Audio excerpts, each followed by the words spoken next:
what's in the airspace. Is it dangerous? Is it hostile? Is it an adversary? Or is it something else? Oh my gosh. What is that? How are we going to get our arms around it? What are we going to do about it? Because the pilots were concerned. There are real safety and security issues. This is part 2 of my interview with Dr. Sean Kirkpatrick, the former head of the Pentagon's UFO office called the All-Domain Anomaly Resolution Office, or AARO. Part 1 is linked in the description below. Congress created AARO to investigate claims of aliens and UFOs that have captured news headlines for the last 6 years. For 18 months under Kirkpatrick's leadership, AARO looked for the aliens. They said they had top secret access to everything and looked everywhere, and they found nothing. No aliens, no space monsters, nothing. Instead, they found a core group of UFO believers who have spent years pushing false and unfounded paranormal stories. This core group helped create and promote a factually inaccurate New York Times story about UFOs. This one New York Times story and its false information was copy-pasted hundreds of times by the mainstream news media, who went on to print even more baseless UFO stories promoted by this group. Kirkpatrick says there's also UFO true believers who continue to hold positions of authority within the U.S. military. Kirkpatrick refers to these UFO true believers as religious in nature, a sort of UFO religion.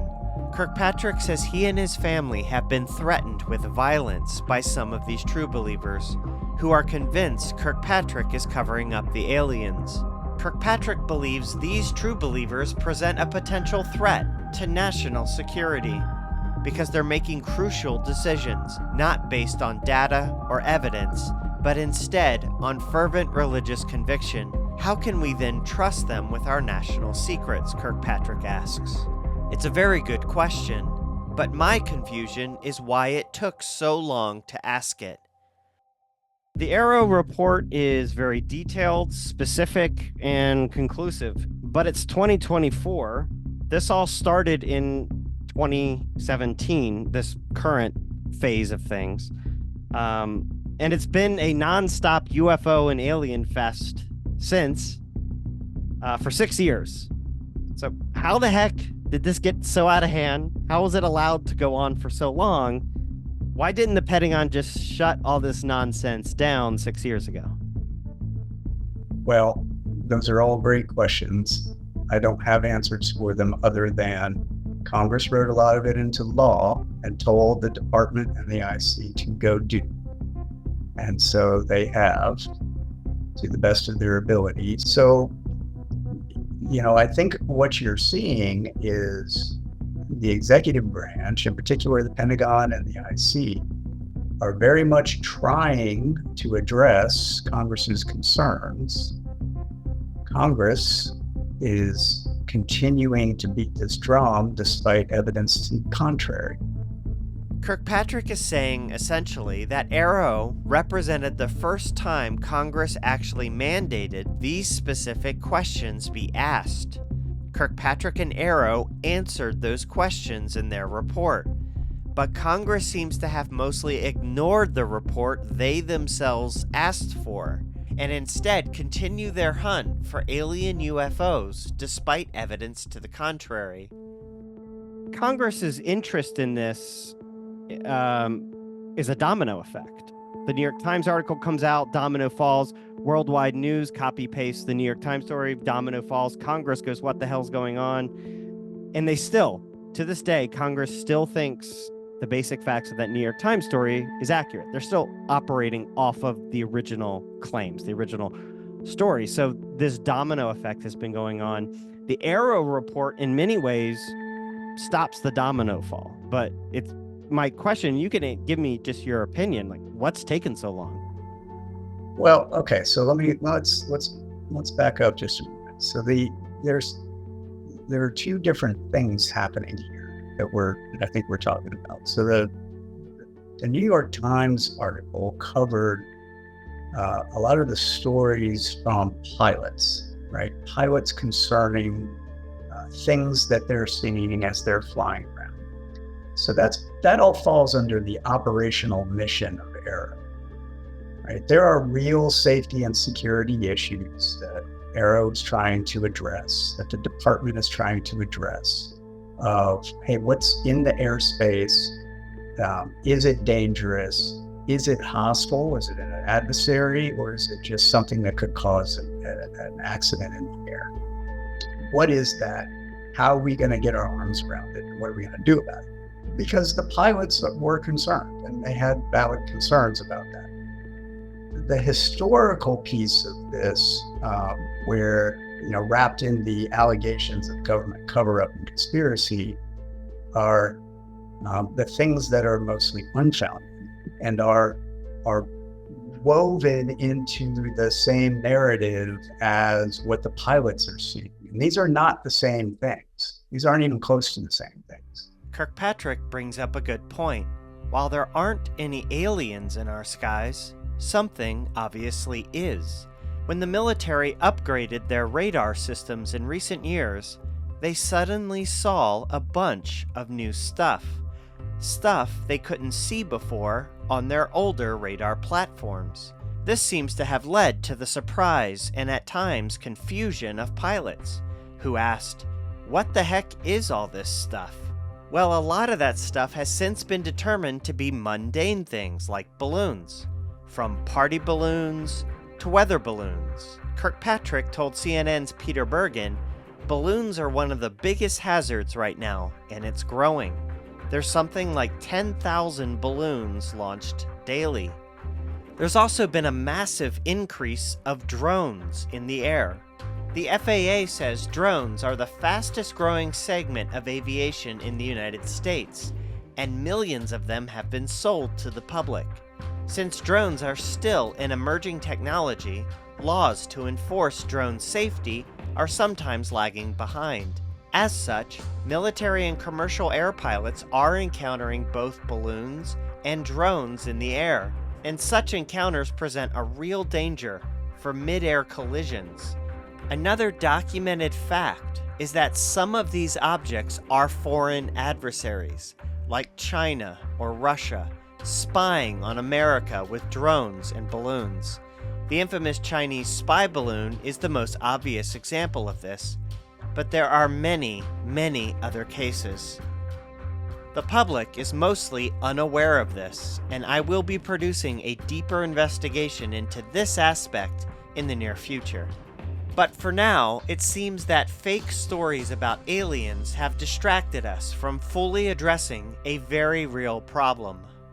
I think the problem is that real problem initially was branded under the umbrella of paranormal, of That's right. aliens, and That's right.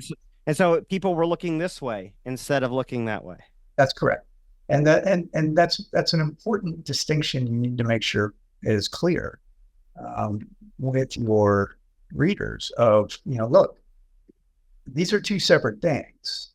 And why people make that leap of, hey, I don't understand what I'm seeing, therefore it must be an alien. There's a whole range of other possibilities between I don't understand what I'm seeing and it's an alien. There's all kinds of other stuff that happens in there, right?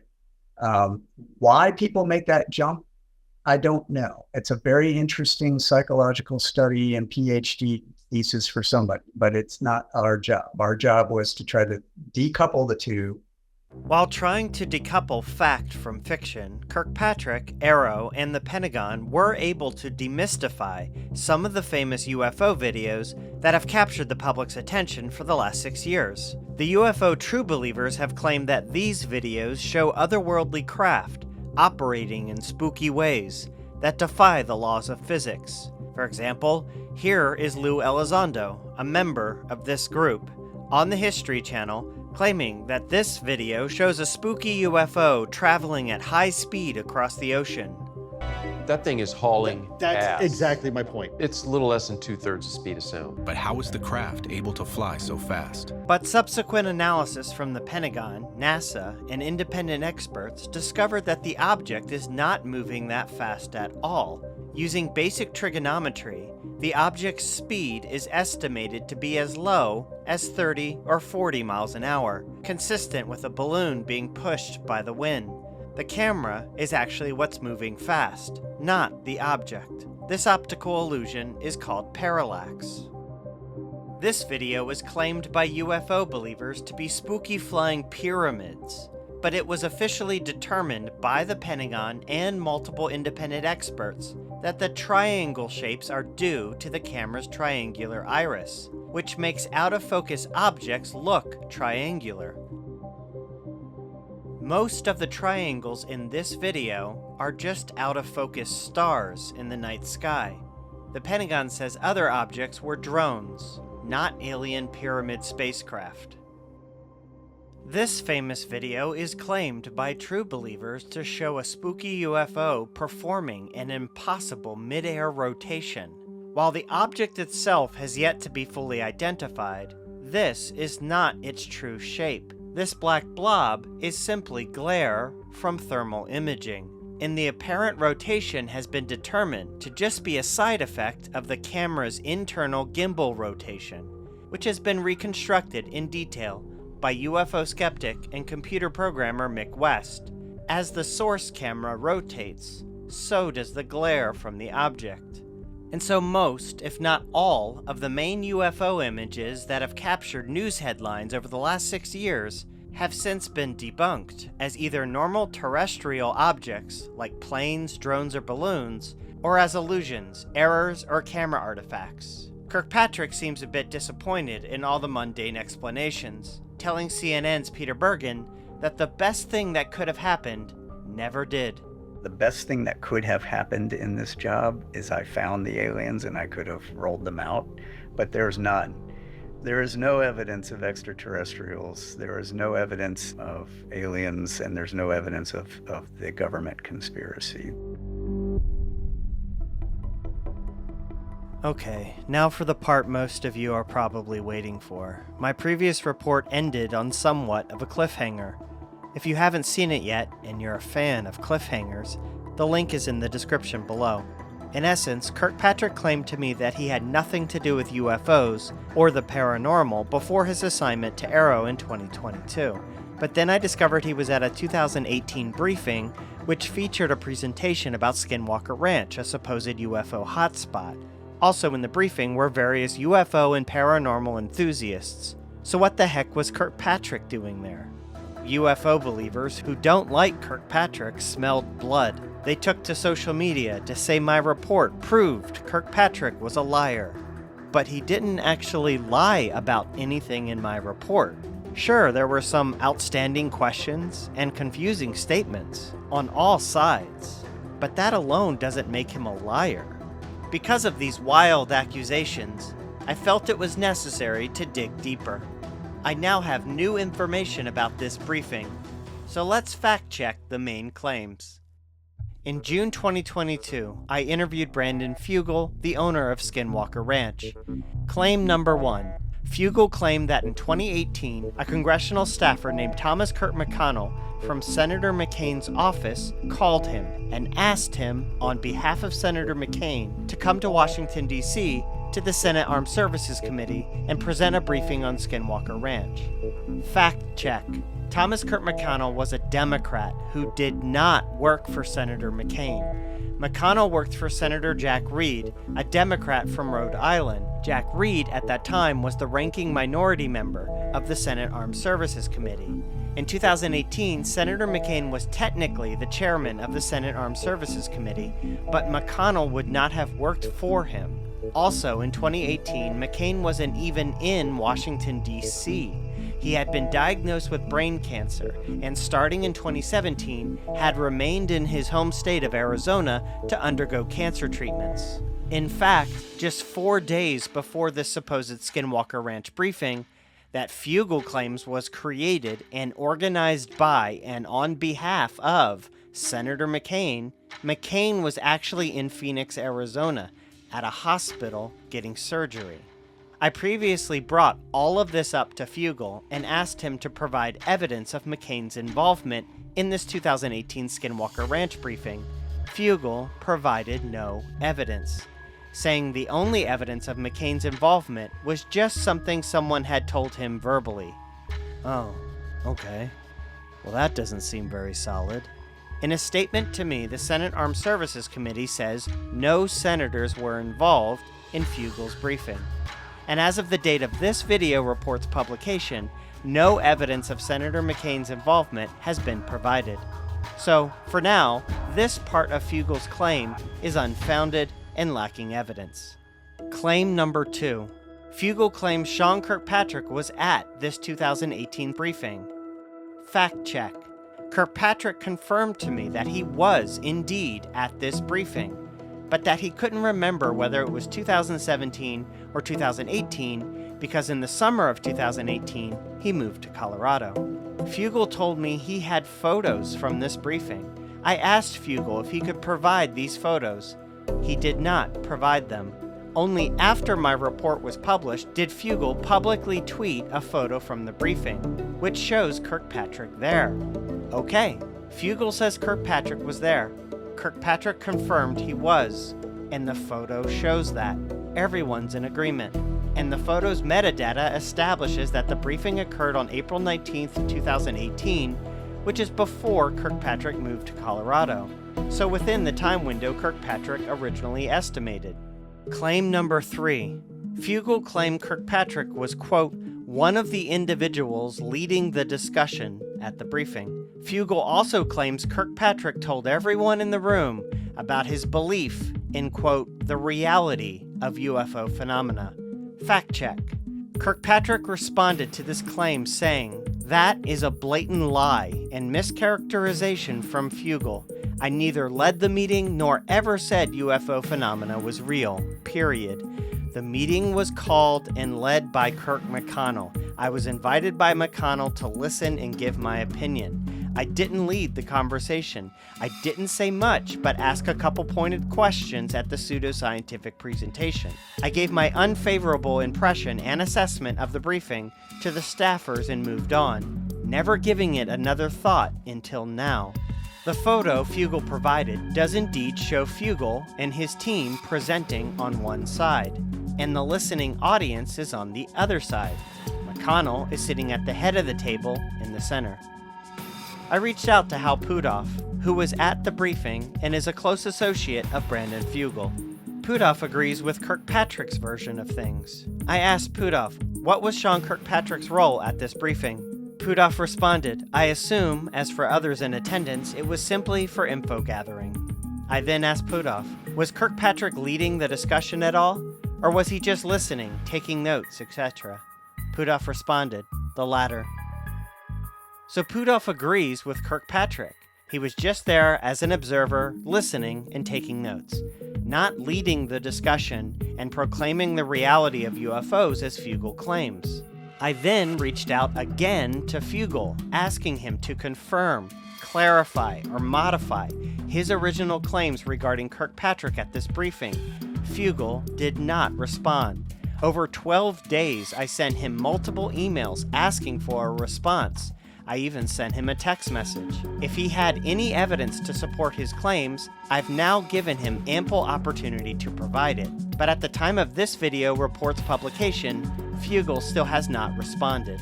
So given the current evidence, it's safe to say that these claims of Fugal are unfounded and lacking evidence.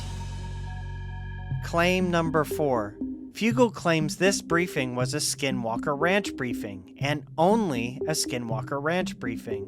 Kirkpatrick claims it wasn't, saying that the briefing focused instead on OSAP, an independent group that investigated lots of paranormal stuff, like Skinwalker Ranch and UFOs. Kirkpatrick says he doesn't even remember the name Skinwalker Ranch being mentioned.